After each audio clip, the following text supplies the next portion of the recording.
আসসালামু আলাইকুম, মুকমিনা ব্লগস থেকে আবার একটি রান্নার ভিডিও নিয়ে চলে এসেছি। আপনারা তো সবাই জানেন আমি স্বপ্ন থেকে এই গরুর মাংসের কম্বোটা নিয়ে এসেছিলাম। কম্বোটা রান্না করা হয়েছিল না, আজ শুক্রবার, এজন্য মাংসটা রান্না করব। আর শুক্রবারে একটু সবাই ভালো মন্দ খেতে চাই, তো রান্না করার জন্য আমি মাংসগুলো তো বার করে নিচ্ছি। আমার ভিডিওটি পুরোপুরি দেখবেন আর কমেন্ট করবেন। এখন আমি চুলায় তেল দিয়ে দিচ্ছি। তেলটা গরম হলে আমি মশলাগুলো দিয়ে দিব। তেজপাতা দিয়ে দিচ্ছি, পেঁয়াজ দিয়ে দিচ্ছি, স্বাদ মতন লবণ দিয়ে দিলাম।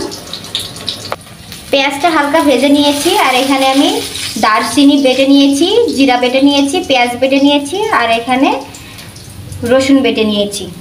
এগুলো আমি সব একসাথে দিয়ে দিচ্ছি।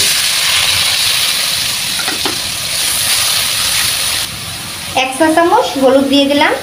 হলুদ দিয়ে মশলাটাকে আমি ভালো করে কষাবো। মশলা সিদ্ধ হওয়ার জন্য আমি পানি দিয়ে দিচ্ছি। এখন মরিচের গুঁড়া দিয়ে দিচ্ছি।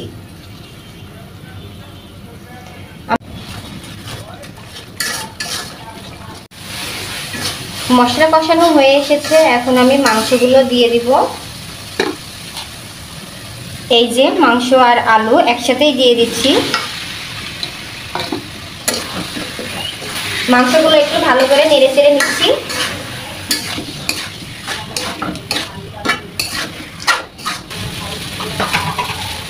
প্রায় কষানো হয়ে এসেছে, আমি সামান্য পানি দিয়ে দিব। এই পানিটা দিয়ে আগে আমি মাংসটা ভালো করে কষিয়ে নিব।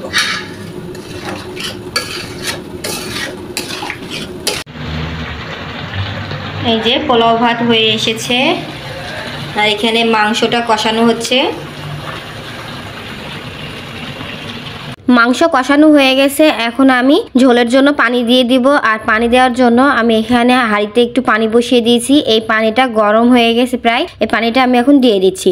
আর গরম পানি দিলে একটু তরকারির স্বাদ ভালো থাকে, এজন্য আমি সবসময় একটু গরম পানি দেওয়ার চেষ্টা করি। তো গরম পানি দেওয়ার পরে এই যে এতটুকু পানি দিয়েছি, মাংস রান্না হয়ে গেছে। এখন আমি এই বাটিটাতে মাংস রান্নাটা নামিয়ে নিব। আমার ভিডিও যদি আপনাদের ভালো লেগে থাকে, লাইক, শেয়ার, কমেন্ট করবেন। আমার পেজটিকে ফলো দিয়ে আমার পাশে থাকবেন। আজকের মতন এখানেই বিদায় নিচ্ছি। আল্লাহ হাফেজ।